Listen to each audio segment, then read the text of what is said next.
అస్సలాము అలైకుం వరహ్మతుల్లాహి వబరకాతుహు. సోదరులారా, మహాశిలారా, ప్రశ్న ఏమిటంటే పిల్లలు తల్లిదండ్రుల మాట వినటం లేదంట.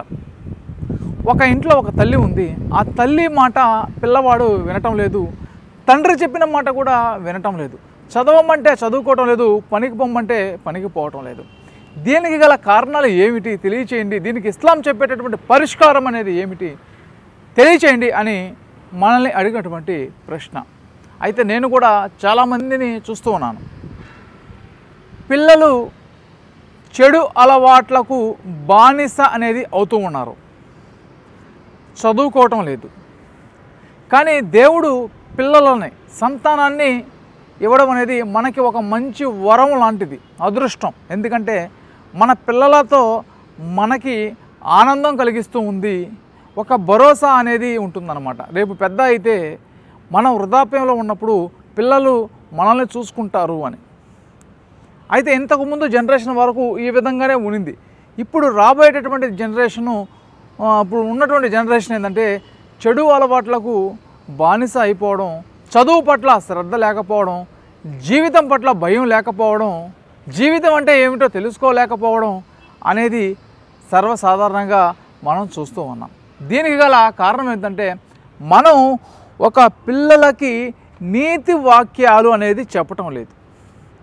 ఖురాన్లో పిల్లలని ఎలా పెంచాలి, చిన్న వయసు నుంచి ఎలా ఉండాలి, ఇప్పుడు మనకి సూర్య లుక్మాన్ 31వ అధ్యాయం కానీ చూస్తే మనకి 13 నుంచి 20 వాక్యాలలో అక్కడ అలా తెలియజేస్తాడు. లుక్మాన్ అలైహిస్సలాంకి మేము మంచి తెలివితేటలను ఇచ్చాము, అతను తన పిల్లవాడికి మంచి విషయాలను నేర్పించేవాడు. అల్లాహ్తో పాటు ఎవరిని కూడా సాటి కల్పించకు, అహంకారంతో నడవకు, అహంకారంతో ఇతరులతో మాట్లాడకు, బడాయిలు అంటే డావులు చెప్పుకోకు, అంటే అబద్ధాలు చెప్పుకోకు, లేనిది ఉన్నట్టుగా చెప్పుకోకు, మంచిగా నడువు, మంచిగా ప్రవర్తించు, 10 మందికి సహాయం చేయి, తల్లిదండ్రులను గౌరవించు, దేవుణ్ణి ఆరాధించు, దేవుణ్ణి ప్రార్థించు, దేవుణ్ణి అడుగు అనే ఈ విధంగా లుక్మాన్ అలైహిస్సలాం తన పిల్లలకి నేర్పించాడు.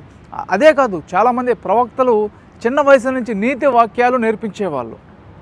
తల్లిదండ్రులను మంచిగా చూసుకోవాలి, ఎవరైనా పేదలు ఉంటే వాళ్ళకి ధన సహాయం అనేది చేయాలి. ఈ విధంగా ఆ పిల్లలను పెంచేవాళ్ళు, నీతి వాక్యాలు మంచి నేర్పించేవాళ్ళు. మంచి అనేది ముఖ్యం. అది విద్య అంటే ఏమిటి? తెలివితేటలు. సమాజంలో తెలివిగా బ్రతకాలంటే మంచితనం కూడా ఉండాలి. మనం మంచితనంగా ఉన్నప్పుడు 10 మంది మనకి సహాయం చేస్తారు, మనం మంచితనాన్ని చూసి ఇంకొక 10 మంది నేర్చుకుంటారు, ఆ ఇంకొక 10 మందిని తయారు చేస్తారు. సమాజం బాగుంటే మనం బాగుంటాం. కానీ సమాజంలో ఈరోజు యువతంతా చెడిపోతే వాళ్ళని చూసి ఇంకొందరు చెడిపోయేలాగా ఉన్నారు. ఆ పిల్లలు చెడిపోవడానికి కూడా కారణం ఎంత మనమే. వాళ్ళు నేరం చేస్తే ఆ నేరంలో మనకి కూడా బాగుండేది. ఎందుకంటే మనం సక్రమంగా చిన్నప్పటి నుంచి పెంచాలి, పిల్లల బాధ్యతను మనం తీసుకోవాలి. ఈ రోజుల్లో తల్లిదండ్రులు పిల్లలని బాధ్యత తీసుకోవట్లేదు. పిల్లల బాధ్యత అనేది పిల్లలకి ఒక ఫోన్ అనేది ఇచ్చేస్తూ ఉన్నారు. ఇంకా ఆ ఫోన్లో వాడు గేమ్ ఆడుకుంటూ ఉండి తలంతా మొద్దు మారిపోద్ది. సమాజం పట్ల అవగాహన ఉండదు, ప్రజలతో ఎలా మాట్లాడాలో తెలియదు, నలుగురిలో కూర్చొని ఎలా నవ్వుతూ మంచి విషయాలు ఎలా మాట్లాడాలి, రేపు నేనేం చేయాలి అనే దాని గురించి తెలియదు. 24 గంటలు ఈ ఫోన్ చూడడం ద్వారా ఏంటంటే తల మొద్దు మారిపోయి రేపు ఒక నేరస్తుడిగా తయారవుతాడు. ఇట్లాంటి వాళ్ళు ఒక 10 మంది తయారయ్యి వీళ్ళు ఒక మొత్తుకి అలవాటు అవుతూ ఉన్నారు. ఇందుకోసం మీరు కూడా మీ యొక్క పిల్లల పట్ల శ్రద్ధ వహించండి, వాళ్ళకి టైం పెట్టండి, వాళ్ళకి నీతి వాక్యాలు మంచిని గురించి చెప్పండి. బంధువుల పట్ల మంచిగా ఉండాలి, తల్లిదండ్రుల పట్ల మంచిగా ఉండాలి, ప్రజల పట్ల మంచిగా ఉండాలి, సమాజం పట్ల అవగాహనని నేర్పించండి. ఎలా బ్రతకాలి, ఎలా ఉంటే మనం బాగుంటాం, తల్లిదండ్రులు బాగుంటారు అనేది నేర్పించండి.